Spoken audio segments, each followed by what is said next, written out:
여러분 안녕하십니까? 광주 MBC 뉴스투데이 시작합니다. 먼저 오늘의 주요 뉴스입니다. 상위법과 충돌한다는 이유로 광주시의회의 대한교육기관 지원 조례안을 거부할 것으로 예상됐던 광주시 교육청이 당초 입장을 바꿔 조례안을 받아들이기로 했습니다. 외교부의 강제징용 피해자 공탁금 신청을 받아들이지 않은 광주지법 공탁관이 정부의 이의 신청에 대해 이유가 없다며 수용하지 않았습니다. 농가당 연간 60만 원을 지원하는 광주 농민수당에 6천여 명이 신청했습니다. 기아 타이거즈가 삼성 라이온즈 포수 김태군 선수를 영입했습니다. 대신 삼성에는 류지혁 선수를 보냈습니다. 얼마 전 광주문화방송의 여론조사에서 현역 국회의원 교체론에 대한 지역 민심이 드러났는데요. 더불어민주당 평당원들이 이대로는 안 된다며 혁신을 주제로 한 토론회를 열었습니다. 주현정 기자가 취재했습니다. 신당 창당에 나선 금태섭 전 의원이 첫 방문지로 최근 광주를 찾아 썩은 국민의힘, 무능한 민주당의 대안으로 제3지대 당위성을 강조했습니다. 관성에 따라서 국민의힘이나 민주당을 찍는다면 우리 정치는 못 변합니다. 광주 현역 국회의원으로 무당층을 겨냥한 새로운 영역을 주창하고 있는 양양자 의원의 행보도 심상치 않은 지역 민심과 무관하지 않습니다. 최근 광주 MBC가 실시한 여론조사 결과 광주의 무당층은 25%에 육박했고 민주당 현역 교체를 바라는 여론도 압도적으로 높았습니다. 광주 전남 더불어민주당 평당원 200여 명이 당 운영과 공천 혁신을 촉구하기 위해 한자리에 모였습니다. 대선 패배와 윤석열 정부의 퇴행적 국정 운영에도 성찰과 혁신을 보여주지 못하고 있는 현역 국회의원 중심의 민주당 운영을 성토했습니다. 호남 당원들, 민중들이 과감한 민주당의 변화를 바라고 있는데 그것이 지체되고 소홀을 하게 된 걸 보면서 지지도가 좀 떨어졌다고 보고요. 그걸 개선하는 방안은 과감한 혁신과 변화밖에 없다. 이어진 혁신 토론회에서는 현역 국회의원 하위 30% 컷오프와 동일 지역구 3선 초과 제한, 단체장 임기 중 출마 시 감점 비율 향상 등의 구체적인 공천 방안도 제시됐습니다. 실제 정치에 진출해서 정치적인 역할들을 해내서 성공하는 케이스가 나왔을 때 이게 혁신이 이루어졌다라고 보는데 현재는 이 구조 안에서는 인재를 찾는 것까지 가능하지만 공천까지 이르기에는 너무 힘듭니다. 지역 곳곳에서 신당의 깃발이 올라가고 있고 민주당 텃밭에서는 경고음이 울리는 어지러운 상황. 총선을 앞둔 정치인들의 복잡한 셈법을 바라보는 지역민들의 고민도 깊어지고 있습니다. MBC 뉴스 주현정입니다. 독재 정권에 맞서 시위에 나섰다 경찰이 쏜 최루탄에 맞아 숨진 고 이한열 열사의 36주기 추모식이 망월동 민족민주열사 묘역에서 열렸습니다. 이번 추모식에는 이 열사의 친동생 이훈열 씨 등 유가족과 동문회, 민주당 우상호 의원과 강기정 광주시장 등이 참석해 추모했습니다. 이 열사의 대학 동문인 우 의원은 민주유공자 예우에 관한 법률안이 담긴 민주유공자법을 21대 국회에서는 반드시 통과시킬 것이라고 밝혔습니다. 폭염과 폭우가 번갈아 나타나고 있습니다. 오늘은 무더위에 주의가 필요합니다. 전남 동부 지역을 중심으로 폭염주의보가 발효 중인 가운데 한낮 기온 30도를 훌쩍 웃돌겠는데요. 무엇보다 체감 온도가 33도 안팎까지 치솟으면서 정말 덥겠습니다. 오늘 온열 질환에 대한 주의가 필요합니다. 수분과 염분은 잘 섭취를 해주셔야겠고요. 격렬한 야외 활동은 가급적 삼가시는 게 좋겠습니다. 또 충분한 휴식도 필요하겠습니다. 오늘 하늘 모습 보시면 이렇게 맑게 드러난 가운데 가끔 구름 많이 지나겠는데요. 내일부터는 또다시 장맛비가 예보돼 있습니다. 우리 지역에 많게는 100mm 안팎의 비가 내릴 것으로 보여서요. 대비를 철저히 하셔야겠습니다. 날씨 정보였습니다. 상위법과 충돌한다는 이유로 대한교육기관 지원 조례안을 거부할 것처럼 보였던 광주시 교육청이 입장을 바꿔 조례안을 받아들이기로 했습니다. 최악의 상황은 피한 셈이지만 광주시 교육청이 학교 밖 청소년과 대한교육기관을 어떻게 인식하는지가 간담회에서 그대로 드러났습니다. 임지은 기자가 취재했습니다. 학교 밖 청소년들을 위한 지원 조례가 상위법과 충돌한다는 이유를 들어 광주시 교육청이 사실상의 거부권을 행사하겠다는 소식이 알려지고 마련된 긴급 간담회. 교육 단체들은 비판을 쏟아냈습니다. 상위법이 없다는 타령을 할 게 아니라 법이 없다면 만들어서라도 챙기는 게 교육기관의 기본 자세라는 겁니다. 아주 단편적이고 편향된 법률 해석을 해오고 있으며 제의를 할 것이 아니라 어떻게 잘 운영할 것인지로 방향을 틀어야 한다고 생각합니다. 이 비판을 받아들인 광주시 교육청이 광주시 의회에 조례 재의결을 요구할 수 있는 마지막 날 그동안의 입장을 철회하고 조례를 받아들이기로 했습니다. 광주시 교육청은 지난 14일 통과된 대한교육기관 지원 조례에 대해 재의 요구를 하지 않기로 결정했습니다. 이정선 광주시 교육감은 하나도 포기하지 않는 광주교육 실현을 위해 내린 결단이라고 밝혔습니다. 우리 시교육청이 대한교육기관을 안정적으로 지원할 수 있도록 시청에는 충분한 예산 지원을 요청드리며 그러면서 예산 지급의 법률 근거를 마련할 수 있는 조례 개정을 시의회에 요구했고 교육부 등과 논의해 법률의 재개정을 건의하겠다고 덧붙였습니다. 하지만 이와는 별개로 학교 밖 청소년들을 바라보는 광주시 교육청의 인식에 대해서는 짚어볼 대목이 있습니다. 학교 밖 청소년 문제는 우리 일이 아니라는 인식이 담긴 발언이 시민단체와의 간담회 자리에서 나왔습니다. 학교 밖 청소년의 경우는 시가 지원해왔던 것도 있지 않습니까? 시장에게도 그 역할이 있거든요. 그런데 시 교육감한테 권장되는 일은 학교를 챙겨라는 거예요. 학교 밖은 시가 좀 하라는 거고. 시민단체는 제의 요구를 철회한 데 대해 환영하면서 광주시 교육청의 인식 전환도 주문했습니다. 교육청의 인식에 대해서 끊임없이 문제 제기를 하면서 학교 밖의 청소년들의 지원도 당연히 교육청의 몫이다라는 것을 인식할 수 있도록 그렇게 해나갈 생각입니다. 조례를 둘러싼 갈등이 정리된 만큼 이제 학교 밖 청소년들에게 실질적인 도움과 혜택이 제대로 갈 것인지 지역사회가 함께 지켜봐야 할 때입니다. MBC 뉴스 임진입니다. 외교부가 일본 전범기업을 대신해 광주지법에 공탁을 건 배상금을 법원 공탁관이 거부한 것과 관련해 외교부가 이의 신청을 제기했습니다. 그런데 법원이 외교부의 이의 신청도 이유가 없다며 수용하지 않아 공탁 불수리 결정의 옳고 그름에 대한 판단 여부가 재판에서 가려지게 됐습니다. 한편 공탁금 공방의 당사자인 양금덕 할머니는 윤석열 정부에 제발 양심을 옳게 쓰라고 일갈했습니다. 송정근 기자가 취재했습니다. 외교부가 일본 전범기업의 배상금을 대신 갚겠다며 법원에 낸 공탁금을 불수리한 광주지법. 이에 외교부는 그제 오후 광주지법에 이의 신청을 제기했습니다.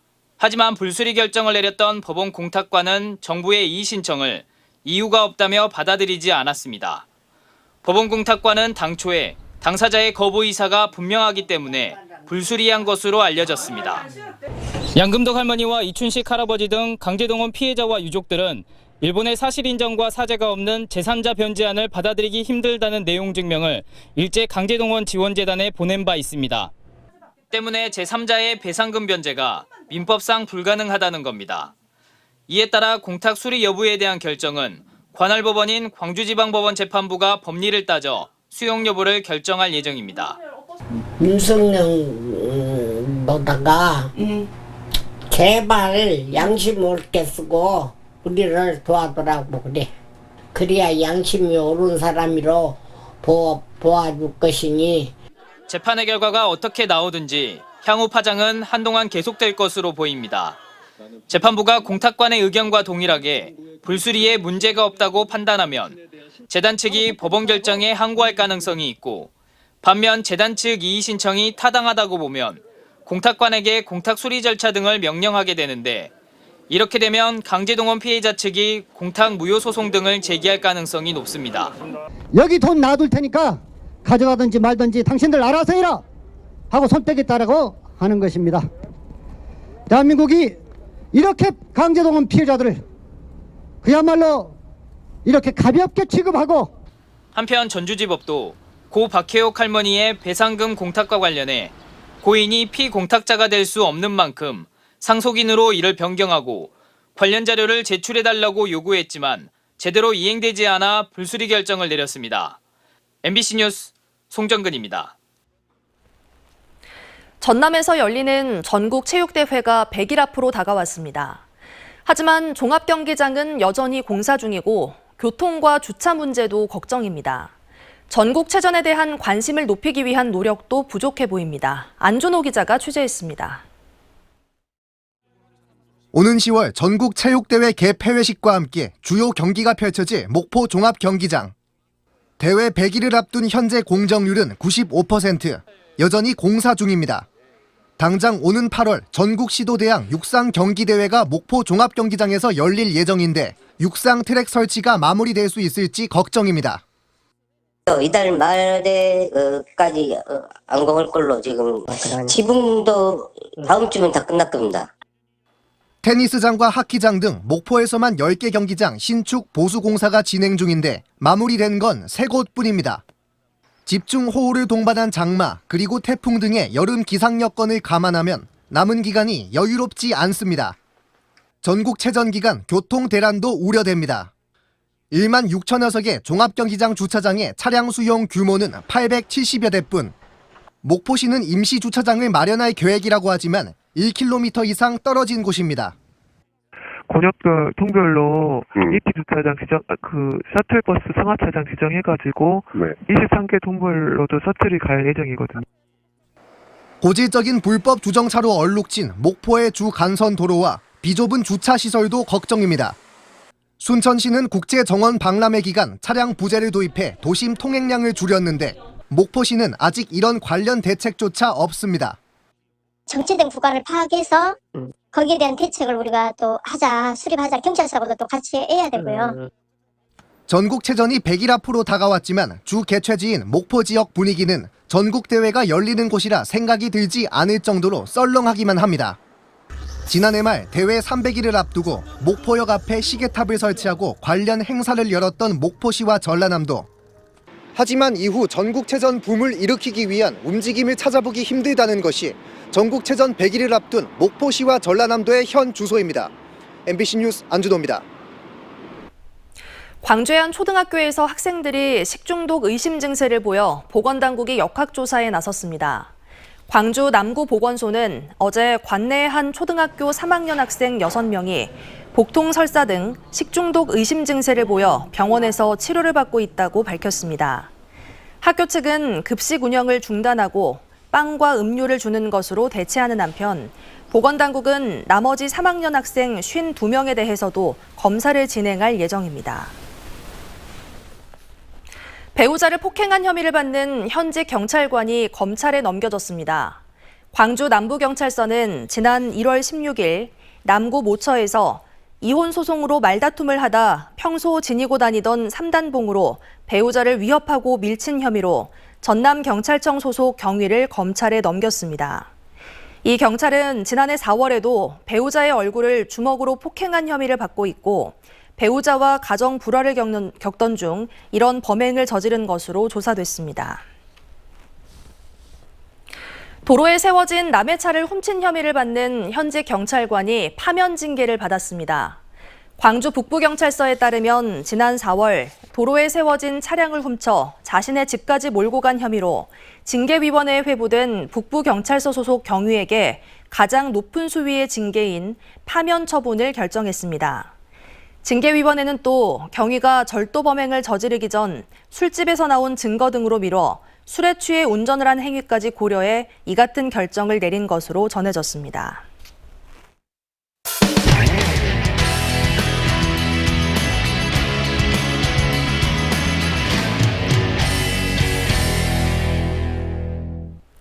전기차 생산기지 구축을 테마로 하는 군산형 일자리 사업이 표류하고 있습니다. 보증을 섰던 은행 대출이 부메랑이 돼 전라북도가 100억 원이 넘는 빚을 떠안은 것으로 확인됐습니다.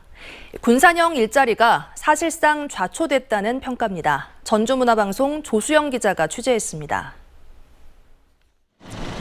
군산 새만금 산업단지에 입주한 전기차 생산업체인 에디슨모터스. 정부 주도로 4천억 원가량이 지원되는 군산형 일자리 사업의 한 축을 맡고 있지만 재구실을 하지 못하고 있습니다. 대표는 지난해 주가 조작에 연루돼 구속됐고 업체마저 법정 관리에 들어간 겁니다. 인터뷰할 내용이 없대요. 저희도 뭐 할 얘기도 없고.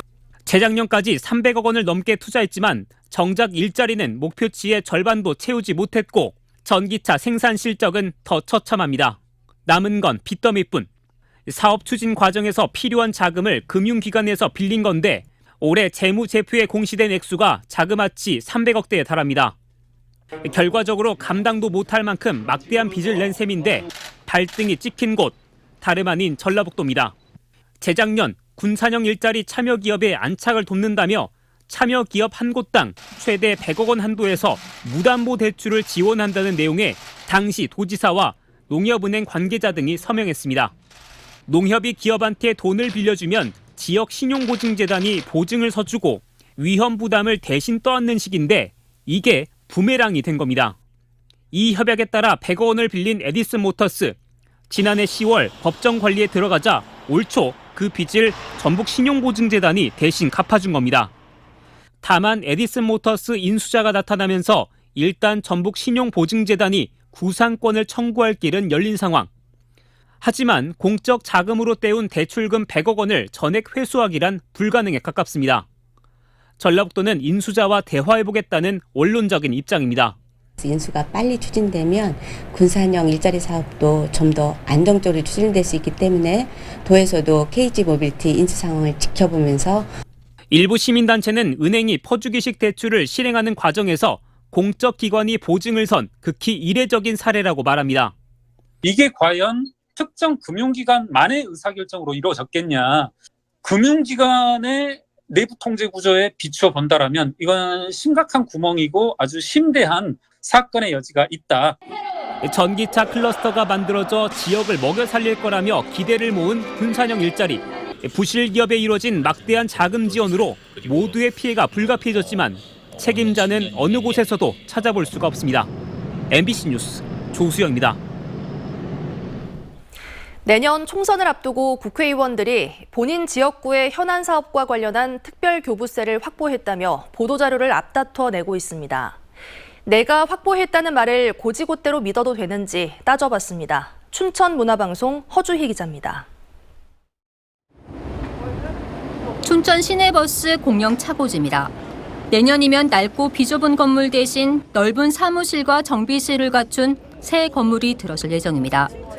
130억 원의 예산 가운데 특별교부세로 9억 원이 확보됐습니다.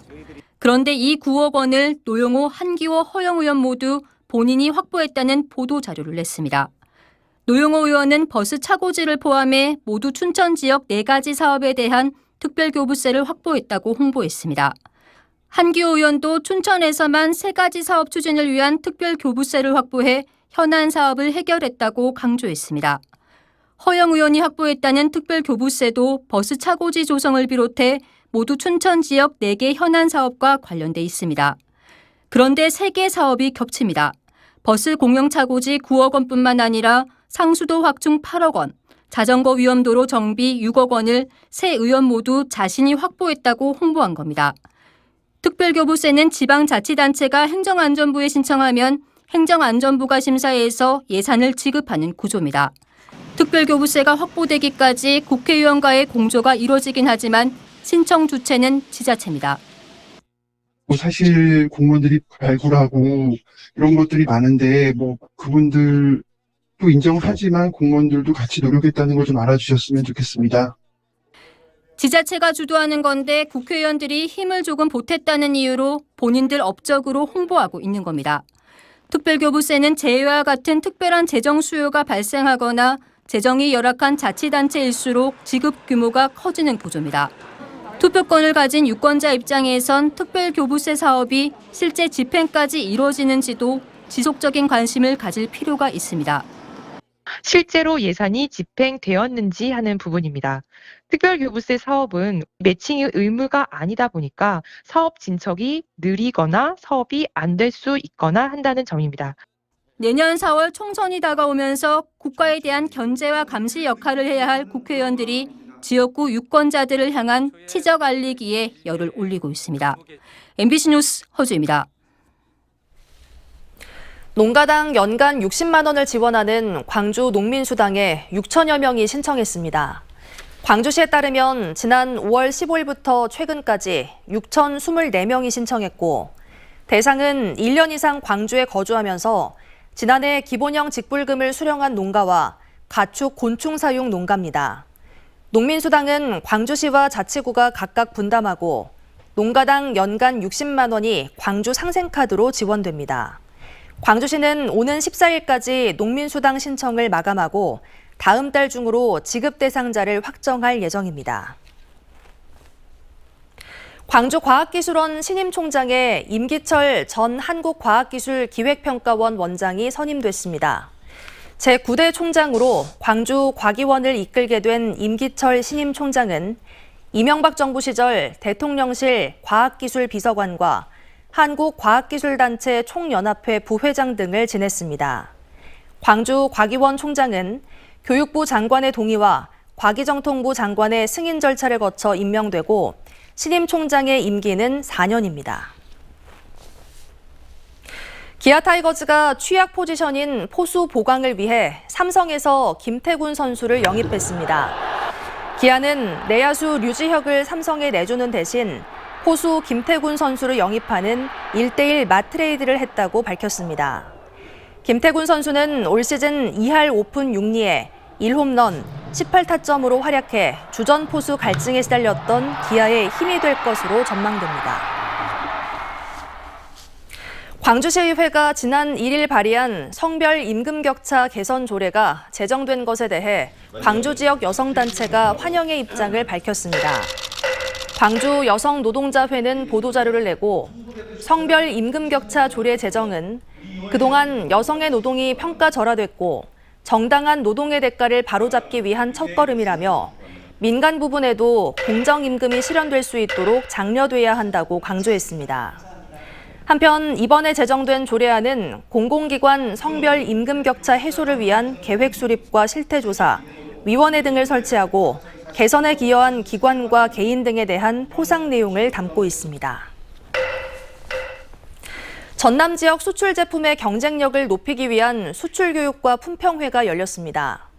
전남 식품수출협회가 주관한 이번 행사는 50여 개 수출회원사와 유관기관을 대상으로 수출 제품 법규를 설명하고 농수산식품의 수출 확대를 위한 지원 내용을 설명하는 등 전남 지역의 주요 수출품의 경쟁력을 높이기 위한 취지로 마련됐습니다.